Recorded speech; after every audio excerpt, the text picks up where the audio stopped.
Eugenio Jacquemin y Pedro Rondán en Mate en Mano. Una producción de orillaYmedia.com. Por Radio 2820, 92.5. Bueno, volvemos de la pausa. Ya rápidamente estamos con el nuevo entrevistado de la tarde. Hoy el sindicato mayoritario docente definió la aceptación, con algunos cuestionamientos a la propuesta del gobierno, pero la aceptación final de la oferta salarial del gobierno de la provincia. Eso significaría que, bueno, que no hay medidas de fuerza a la vista, por lo menos definidas por el principal sindicato docente. Luego tendríamos que ver los resultados con los otros tres sindicatos. Estamos en comunicación con Víctor Hut. Víctor Hut, uno de los especialistas de salario del sindicato ACMER, que está volviendo de la ciudad de Paraná. Buenas tardes, Víctor. Eugenio y Pedro te saludan aquí en Mate en Mano. Hola, ¿qué tal? Buenas tardes. Sí, estoy viajando y se me podría cortar la comunicación, pero bien por ahora. Pedro está acá conmigo. Mira cómo estamos, Víctor. Te agradecemos, Víctor, estos minutos. Contanos un poquito por qué esta aceptación crítica a la propuesta. Sí, la aceptación se produce porque mayoritariamente los docentes de la provincia decidieron aceptar. Y eso es así, y eso es lo que sostenemos desde ACMER, lo que se resuelve democráticamente por mayorías en asambleas y congresos. Pero el Congreso, además de aceptar y tomar esta oferta, repudia la extorsión que se genera desde el gobierno, amenazando que si no se acepta, se retira la oferta.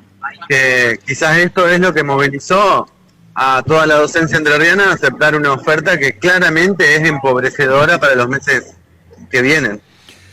Víctor, alguien se nos enojó la otra vez y nos cuestionó un poquito porque dijimos que en un análisis, está bien, diferentes contextos, ¿sí? Lo que era el gobierno anterior, lo que es este gobierno, la situación actual, lo que era la situación el año pasado, pero en un principio apuntó, los aumentos salariales apuntaron a qué iba a ser con el mes anterior, con una base alta, que iba a cambiar, que en realidad era casi lo mismo por la base alta, pero después empezó a poner por debajo el índice inflacionario, y hoy estamos, si uno compara los incrementos salariales dados por el gobierno anterior y este están por debajo.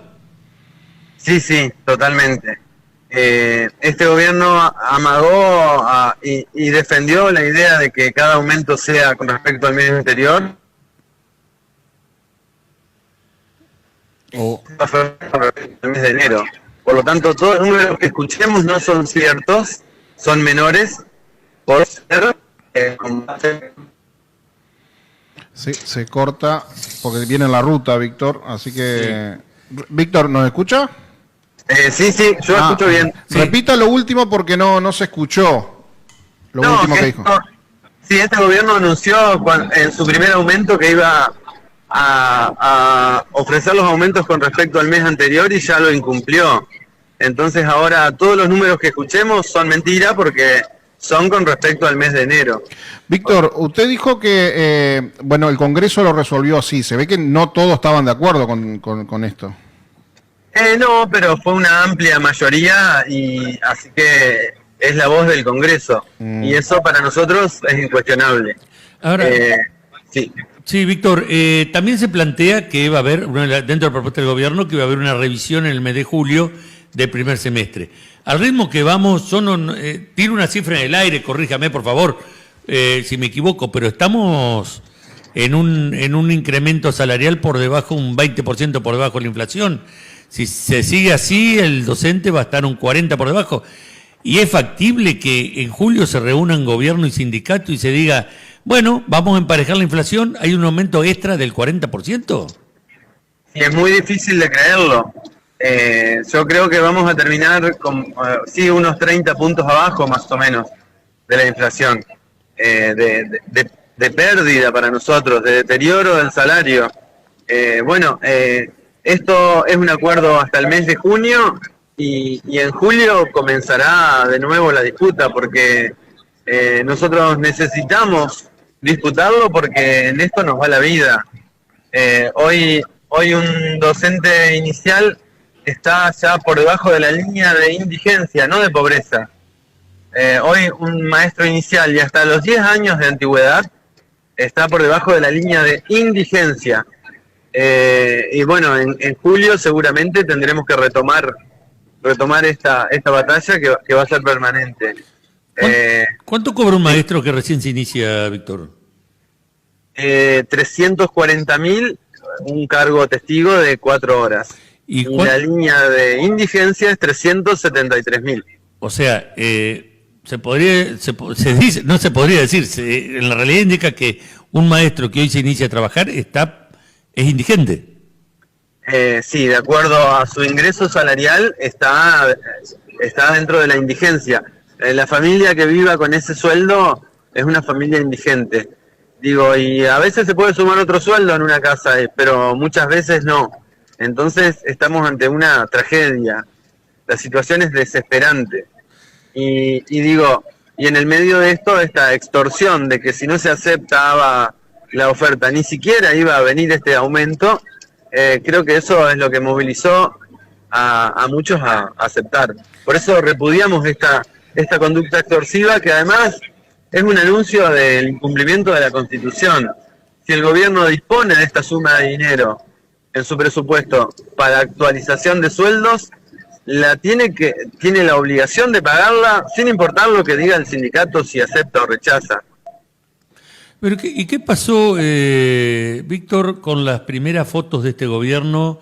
Lo veíamos al ministro Troncoso, el ministro de Gobierno Troncoso, sacándose fotos con los integrantes de la CGT, de la CTA, todos sonrientes, que decíamos qué raro, ¿no? Porque siempre se ha sindicado tanto a la CGT como últimamente a la CTA, muy cercana al oficialismo anterior, ¿no? Pero se lo veía muy sonriente, estaban todos contentos, bueno, que esto es un nuevo cambio, y de un día para otro, el divorcio. Sí, este gobierno tuvo muchas fotos iniciales que a poco de andar ya se demuestra que son falsas, como por ejemplo las fotos de las reparaciones de las escuelas, el mismo Frigerio pintando escuelas con zapatos de vestir, digo, bastante trucha la foto, y hoy las escuelas se nos vienen abajo, con las tormentas se nos llueven, se electrocutan, y no está el gobernador en las escuelas. Era todo para la foto. Y asimismo prometió un diálogo, que iba a ser un gobierno que iba a dialogar, pero el diálogo es con extorsión, con la amenaza de descuentos de paro, con persecución a directivos para que carguen los paros, y con la amenaza, que en realidad no es amenaza, ya lo cumplió en el mes de marzo, porque un gremio rechaza la oferta, deja a todos los docentes, incluidos a los jubilados, sin la necesaria actualización salarial. Víctor, tampoco, recién decías de que esta extorsión hizo que los docentes dijeran, bueno, prefiero esto en la mano porque si no, no vamos a tener nada y demás. Ahora la gente igualmente plantea, más allá de esa aceptación, que la plata no le alcanza, porque si estamos hablando de un 5%, no quiero equivocarme, en el mes de abril, del cual ya se pagó un 3%, o sea, sería un 2% más el mes de abril, sobre un salario de 300.000 pesos, son 2 por 3, 6.000 pesos. Y estoy hablando de un salario total, ni siquiera estoy hablando sobre el básico. Así es así, sí. Pero las necesidades tan grandes, digamos que la extorsión funciona ante un salario que genera indigencia, digamos. Por eso le funciona la extorsión. Pero, digamos, más allá de la evaluación que podamos hacer, los docentes evaluaron que había que aceptar y bueno, esa es la postura del sindicato. Hay una efectiva reducción salarial del activo, no del jubilado que no lo cobraba, que es el incentivo docente y la conectividad, 2 ítems nacionales. Y hoy lo charlábamos fuera de micrófono, que este gobierno nacional, el nuevo gobierno nacional, no renovó el decreto de incentivo, dijo no lo renuevo, no lo saco, sino que no lo renuevo, que sería un eufemismo, ¿no? Exactamente lo mismo. En el bolsillo repercute igual. Pero Víctor, no sé, en incentivo viene la época del menemismo, ¿no? En tantos años a ningún diputado y senador de los diferentes partidos, ¿sí?, de todos los que hoy son oposición, se le ocurrió poner una ley que fije el incentivo, pero que a la vez también sea remunerativo para que llegue a los jubilados. Nunca se les ocurrió, porque hoy todos cuestionamos a este gobierno que lo retiró. Pero a nadie se le ocurrió ponerlo como ley y no estar renovándolo cada 2 años. No, sí, en realidad había muchas falencias de gobiernos anteriores. Incluso pasa con los despedidos por ahí del Estado que estaban contratados, y entonces este gobierno aprovechó todo hueco legal donde encontró y echó y quitó el incentivo. Pero sí, eran falencias que venían de antes, que no generaban problemas porque las cuestiones se renovaban, pero hoy vino un gobierno antipopular y destruyó todo eso, como el incentivo o la destrucción que está haciendo del Estado con los despidos. Víctor, perdón, el otro día estaba pensando, vio que antes viajar era dentro de todo, viajar la gente, los profesores y maestros que viajan, que tienen que trasladarse 40, 50 o hasta 100 kilómetros, y muchos lo hacían quizás en autos compartidos, así sea 3 o 4 personas. Yo ayer me puse a sacar una cuenta, más o menos, si uno tiene que hacer 100 kilómetros, ida y vuelta son 200 kilómetros, tenés alrededor más o menos de 20.000 pesos diarios de combustible, estoy hablando. No se te vaya a romper una cubierta, no se te vaya a romper nada del auto, porque es imposible reponerlo. Y eso me da una cuenta de 100.000 pesos a la semana, unos 400.000 pesos al mes. Es una locura para alguien que se tenga que trasladar mínimo 100 kilómetros, estoy hablando, ¿no? Estoy poniendo una exageración de 100 kilómetros, pero así sea 50. Sí, esto es así, y a esto lo reclamamos. Hay una comisión entre el sindicato y el gobierno para discutir esto, porque ahí el problema más grave es el tope. O sea, el traslado se paga solo hasta 30 kilómetros, y el resto te tenés que hacer cargo vos. Y digamos, hay muchas escuelas que si no viene un docente que vive a 80 kilómetros, se queda sin docente. Entonces es un tema tremendo esto. Y esta cuenta que vos hacés es así. Yo conozco situaciones de docentes que ponen de su bolsillo 200.000, 300.000 pesos por mes. Estoy hablando de supervisores, digamos, que viajan y ponen eso de su bolsillo por mes. Son cuestiones que tenemos que resolver. Víctor, para finalizar y ya te dejamos tranquilo, que puedas volver tranquilo a tu casa después de un día de trabajo en el Congreso. Vos decías recién, este gobierno busca los vericuetos legales. Otra cosa que hace muy bien, inteligentemente, es usar todo hecho de corrupción que se haya visto, o alguna caída, alguna agachadita, alguna cosita, ya sea de la oposición o de sindicatos, para sacar provecho y llevar agua para su molino, con cosas que evidentemente uno no puede desconocer que han sucedido en el país. Hoy la clase política, vamos a decirlo así, no me gusta decir porque no es una clase social, sino los políticos están desprestigiados. El sindicalismo, no hablo de los sindicatos, hablo de sindicalistas muy desprestigiados. ¿Cómo se hace para revertir eso cuando constantemente se está bombardeando, mostrando los casos que obviamente no son generales, de hechos de corrupción y demás, en tu caso, dentro del sindicalismo? No, esto es una disputa permanente, es la disputa por el discurso. Hay un fuerte discurso antisindical que a lo que tiende es a destruir a los trabajadores y su representación. Entonces, nadie de nosotros avala actos de corrupción. Si hay corrupción se tienen que resolver, pero el sindicalismo no es eso, digamos. El significado del sindicalismo es otra cosa, es trabajar por los intereses del conjunto de los trabajadores, y la excepción no justifica la regla. Digo, que haya situaciones de corrupción, que las hay en todas partes, en los empresarios, en los comerciantes, en los políticos, en todos.